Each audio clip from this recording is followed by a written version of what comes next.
Hello, it's Pete Thompson, Head of Product Management at HTK, and we're here for another deep dive video. This week we're looking at relationship scores. I do hope you're enjoying the series and continuing to get some great useful information about how Horizon works and potentially what it could do for your business. So do get in touch if you have any questions or a topic you'd like us to cover in another video. So I'm in the contact record here. I'm looking at my contact record, and at the top you can see this graphical representation of ELVIS, engagement, loyalty, value, influence, sentiment, or relationship scores, as we're giving it its proper name. Now what it is, it's a unique framework to Horizon where basically based on all the interactions your customers are having with you as a brand, as an organisation, it shows you their engagement towards you, their loyalty towards you, their value towards you, their influence and their sentiment.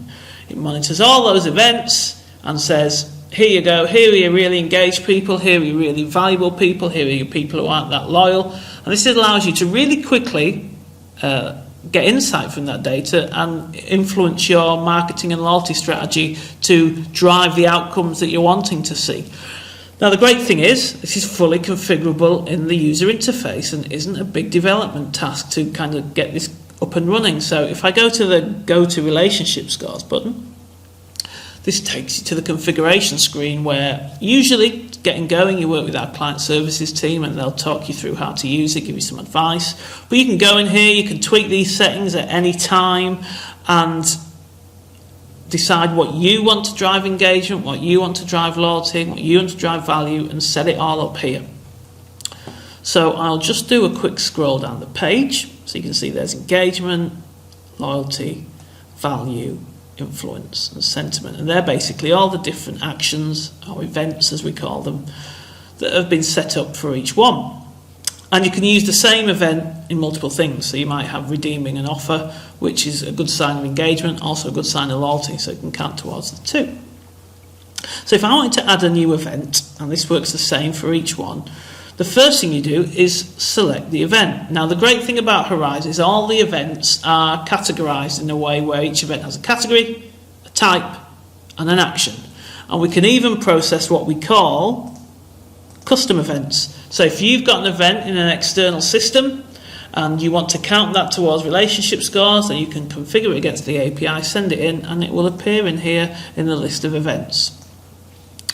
Now, here are just a rundown of the categories we've got. We've got campaign and messaging, so this is everything to do with how people engage with the campaigns they receive.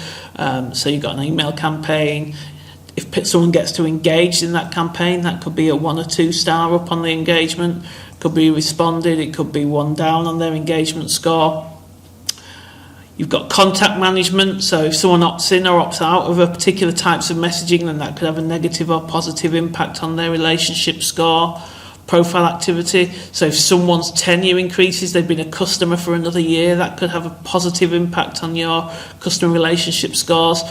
Loyalty management, so if someone completes a custom behavior, if someone enrolls, if they complete their profile, a vast amount of events coming through Horizon that you can configure to this.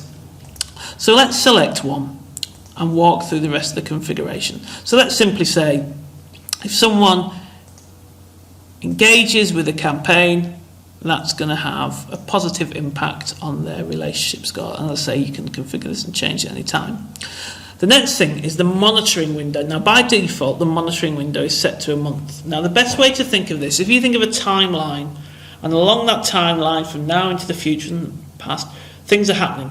Your customers are doing things, some things like engaging, some things that represent the value and loyalty, everything you've set up here. So I enroll, I redeem my first reward, I socially share. They're all the events happening.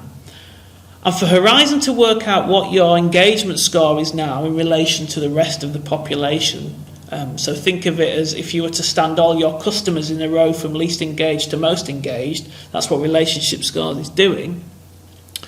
The time window is kind of this view of Horizon looking across for the relevant activity. So a good example, let's say today I enroll in the loyalty scheme and we've set that as a positive sign of engagement. I'll get my engagement thumbs up if you like because I did something engaging. But if that's the only thing I do for, let's say, the next month, then as that month progresses in that time window moves, that activity becomes less relevant because I'm not really still engaged because the last thing I did was 30 days ago. So this essentially is how Horizon works out the relevance of each instance of an activity. So default is a month, going to keep it to that. Now, unique events. This is very useful, especially if it's things like links clicked. So if I get an email and there's a link that says, check out this latest offer, I click on it, that could be a sign of engagement. If I continually click on that same link, I don't want to keep getting my engagement go up. So this just would discount the next ones and just always count that unique first click. Now, so that's one way of the monitoring window. And the other way is, and this might be common if it's the response to a survey, where you don't really care about the history, you want to know right now what is the value of that field, because that's what I'm going to use to drive engagement or value or influence. So let's say it was a net promoter score and you got 6 out of 10 the last time, but you've just done it again and you gave us a 9 out of 10 kind of score, then that increase, that's what I want to know about. I just want to know right now you gave a 9, because that could mean that your sentiment goes through the roof because you're giving us a new score of 9, which is better than what you before. I don't care previously what you said. So that's what monitor by latest occurrence does. So they're the two different types of window configuration. And like I say, the first time, you're probably going to want our client services team to help you and get your understanding of the types of data you're processing and how it can be used. But it's very straightforward and it can be configured at any time and changed. So if you run it for 3 months and you find, actually, I don't think that's a fair representation, you can change it. The other thing you can do is segment off it. So I could go to my contacts, I could create a group, but I'll just do it from advanced search. And if you select relationship, engagement, loyalty, value, influence and sentiment come up here. If I want to know who is at least 2 stars engaged, I can click there, do a search, and there it returns 135 people.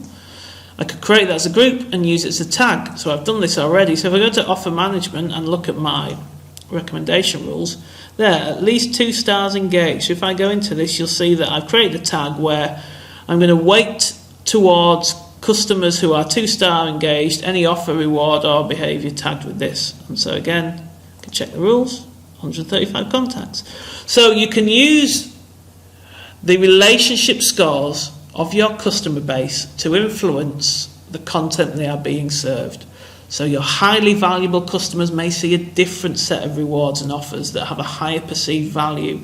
Your really influential customers may get more points for social sharing. So you're using their behaviour to influence the information they're presented with, and therefore that they're more likely to do the things that you want to do. Now, as well as that, we have a couple of simple reports. I'm going to show you one of them now, which is a simple trend report. So this, over a configured date range, will give you easy visibility of how the engagement, loyalty, value, influence and sentiment scores are changing for your base. So you can see I've taken a dip in engagement on the 12th of September, so I might go off and look at that and see what may have caused that. There's been a rise in loyalty, though, around the similar date, so that's quite interesting. What's happened there to increase the loyalty of my customer base? Is it something I've done? Is it just a natural kind of shift? Value, there's been a complete drop-off. And I say this is our Crease Genes test division, so we're not processing a lot of financial transactions. So that's tailed off a bit. In fact, the last time was around August.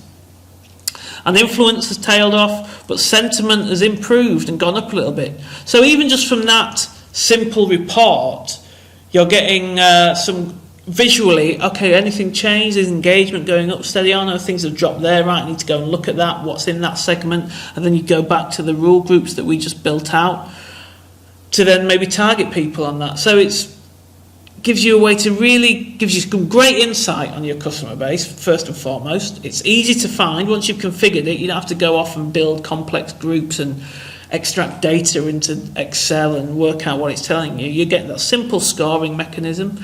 So you could even be there speaking to a customer on the phone, and they're telling you about their experience. They may be about to make a complaint. You're looking at this, and straight away visually as a call centre agent, if I know I'm speaking to someone who's 4-star loyalty, you know, well, we're going to do what we can to help you here. They're highly engaged, so we're going to really make sure we can help you out with this experience.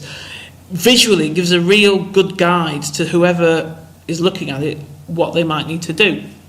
The final thing I will touch on here is, you may see these ones here, a slightly faded green with no stars. Now what this means is Horizon hasn't identified any activity yet for this person that can give an indication of their value, of their influence, or of their sentiment. So this might be quite useful. If you see a lot of people where Horizon say, no, there's no value, no one's set here, it could be you may not have configured it right, or the things that you're expecting to drive value aren't actually the things that your customer base is doing.